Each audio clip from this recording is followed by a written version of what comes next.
Hey guys, 22 Plinkster here. Every once in a while, I will review a firearm that is not a rimfire. If you're familiar with my channel, been following me around for my channel for years, you know that I'm not primarily rimfire, that I do show some centerfire on occasion here on this channel. In front of me, I had the new Savage 6.5 Creedmoor. This is their new Ultralite. It's their 110 Ultralite. I've had it for a couple of weeks now, and I got this rifle for one reason and one reason only. It's for an upcoming whitetail hunt that I have in Wyoming. If you ever done any kind of hunting out west, you know that you can walk miles and miles and miles. Equipment is extremely important because you never know what the elements are going to do. And you don't want to take a lot of things with you on your hikes because it will weigh you down if you end up walking 12 to 14 miles a day. But this Ultralite, Savage introduced it in January of 2020 at SHOT Show, and I've just now got my hands on one. Before we start doing some shooting at 100 yards, doing some group testing, we're also going to shoot this rifle at 500 yards a day. But before we start into all of that, let's go over some of the features on this rifle. All right, what makes the Ultralite Ultralite? Well, Savage spells it U-L-T-R-A-L-I-T-E, not L-I-G-H-T. So they spell it L-I-T-E. I guess the first thing you may notice is the carbon barrel. Now this is a carbon wrap stainless steel barrel. It is made by Proof Industries, okay? Proof is selling these barrels to Savage, these carbon wrapped barrels, and they're putting them on their 110s, meeting the Savage specs, rimming the chambers to Savage specs. So you're going to get an extremely accurate rifle. It is threaded, so if you have a suppressor or a muzzle brake device that you like to put on the end of it, you can put that on there. This year I'm going to be hunting without this rifle suppressed, just as you see it. It has the AccuFit stock. Okay, not the AccuStock, but the AccuFit, okay? The reason why they did not want to go with the AccuStock and put the aluminum bedding right here in the receiver is because that added about a pound to this rifle. So they did give you a AccuFit stock, but not an AccuStock. It's still free-floated, and it's still extremely accurate, but they did not put that aluminum bedding down here just to cut down on the weight. With the AccuFit stock, you have, I've already put a cheek ease right here, or a kick ease pad right here. I've got this set up just like I want it, but you can adjust the comb to 3 different comb heights. So if you have tall cheekbones or low cheekbones, you can have the comb that will fit you perfect. You can also adjust the length of pull back here. It comes with spacers. So if you have short arms or long Sasquatch arms like me, you can put some spacers in here and get that length of pull just right. It has a 3-position safety. You know, all the way back is safe. Halfway, you can actually chamber around or take the round out and not pull the trigger and the firearm go off. And of course, all the way forward, the firearm will fire. Now they did some cutting right here on the receiver to actually decrease some of the weight also. And this is a melanite coated receiver. So this receiver is going to live up to the elements, okay? It's not going to rust on you or anything like that. And also the bolt right here, it's just a spiral bolt. This serves 2 purposes. One, it looks really cool, but 2, actually cut some of that weight off of that bolt to make this rifle weigh in at about 5 pounds, 8 ounces without an optic. So it is extremely light. If you're going to be on a day pack for miles and miles, this is a perfect rifle for that. All right, last but not least, before we get into shooting, the optic on here, you guys are going to be asking the questions about the optic.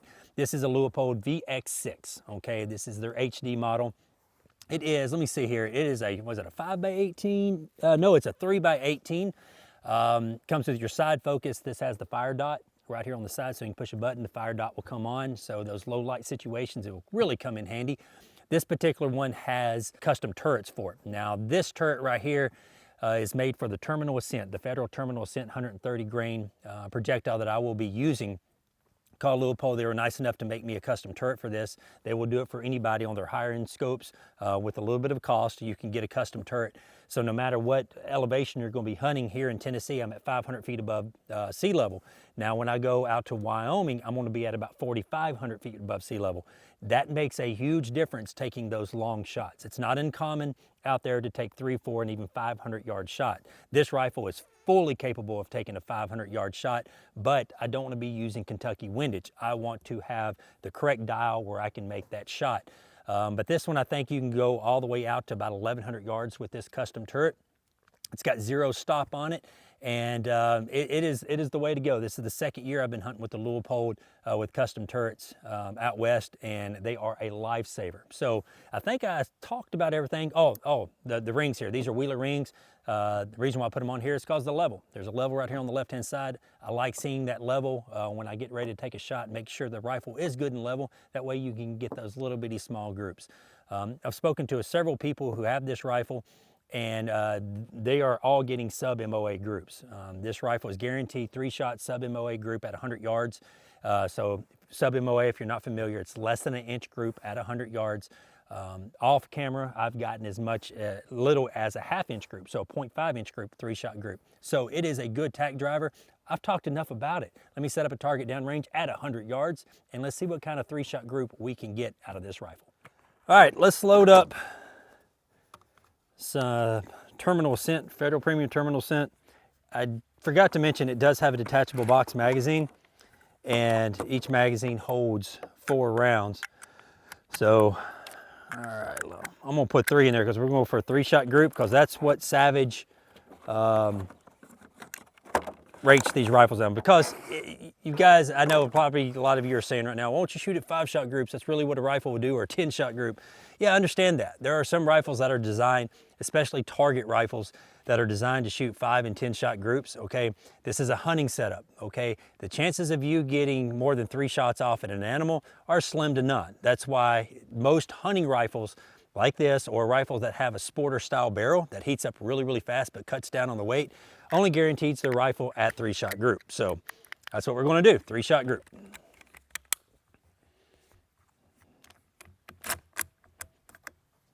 All right. No lead sled. Isn't it funny in my videos? I shoot 22s with lead sleds, but I come out here with center fire and just shoot off a Caldwell sandbag. So, all right. Make sure my ears are in good, because this is much louder than a 22 LR. Okay, I should be set at 100. Level.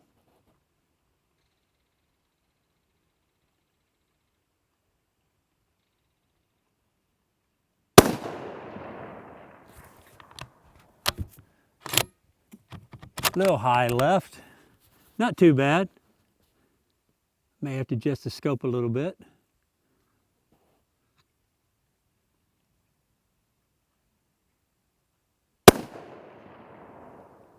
Okay, that's just right underneath it. Right now it is keeping that 1-inch group. Level the rifle up a little bit.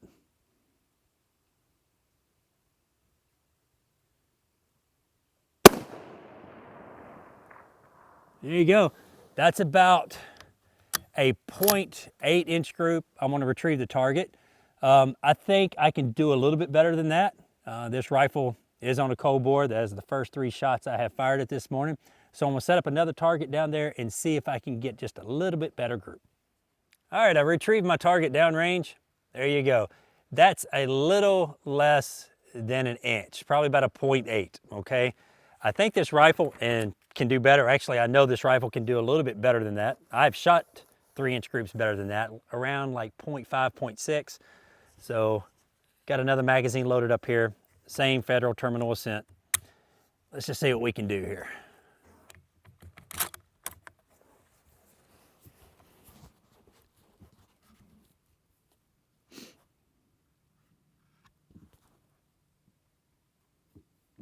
Make sure I'm level.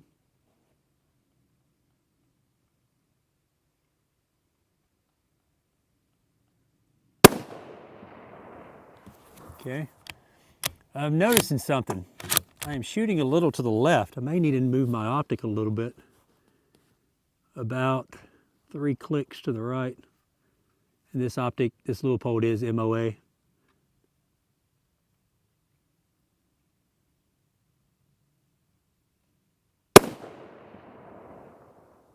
That one's right above it. Maybe I don't need to move it.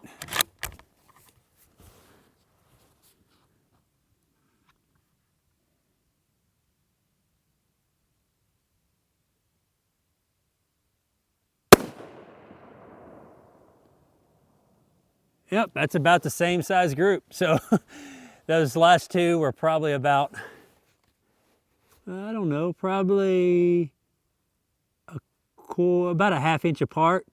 So looking about a 0.8 inch group.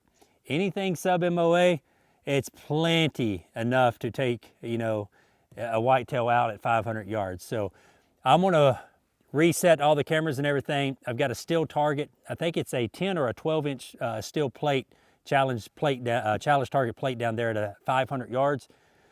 And we're just gonna see if we can do some little bit of steel ringing at 500 yards and see where I'm printing on that plate. So let me get everything set back up and let's do some long range shooting.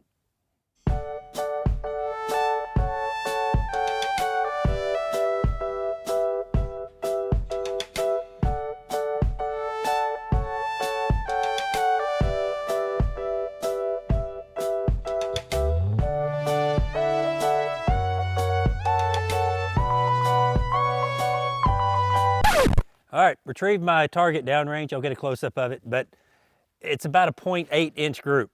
So definitely sub MOA, and you may find that a different kind of ammunition shoots better out of this rifle. This is what I have chosen to hunt with. This ammunition does a great job. It will expand out to 1,000 yards. I'm not gonna be shooting at 1,000 yards, but this is a bonded bullet, so I wanna make sure that if I do have to take a big old whitetail, I want a bullet that is bonded that's gonna push on through bone and meat and everything else. So, all right, 500 yards downrange. See if I can go 3 for 3.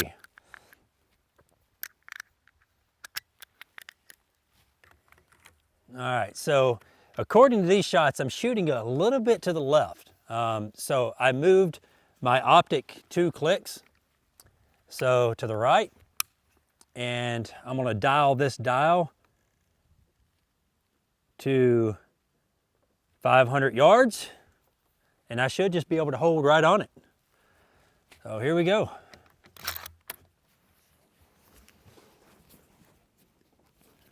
All right, definitely need to focus it here.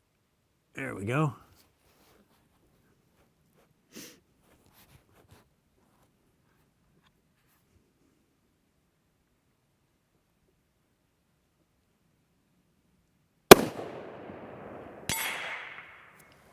That's a hit, 500 yards.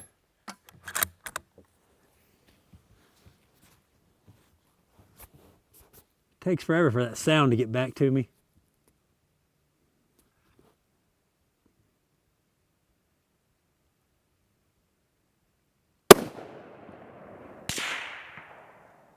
Oh, I missed that one. Wind picked up a little bit. Maybe just a hair to the right.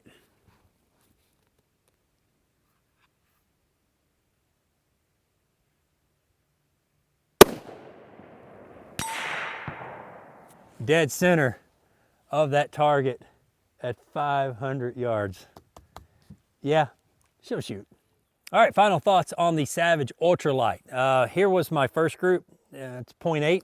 Second group, 0.8. Definitely sub MOA. Now you're going to have to find exactly what round that your rifle would like to shoot, because I have shot with this particular kind of ammunition like 0.5, 0.6 a couple of times. The barrel, I'm thinking, is getting kind of dirty. I've put probably 100 rounds, 125 rounds through it, and I have yet to clean it. Not making excuses, I'm just saying what it is. But still, a rifle that's MOA, that is pretty good. Like I mentioned before, I know people that's been shooting 0.5 inch groups average with this particular setup. So, but 500 yards is easy peasy with this setup, and I can't wait to use it out in the field. But MSRP on this particular setup, well, minus the scope, MSRP is $14.99, okay? Yes, it's a little expensive, but real world price is probably about $1,150. Savage marks their MSRP up a little bit, so it's probably about $350 less than MSRP. If you want a good little ultralight rifle to pack around in the woods on those miles and miles hikes that you may go up and down mountains, this will fit the bill. Guys, thank you very much for watching. If you have any questions, put them in the comments below. You can go over to my Facebook, Instagram, or Twitter pages and ask them there. Until next time, y'all be safe and keep blinking.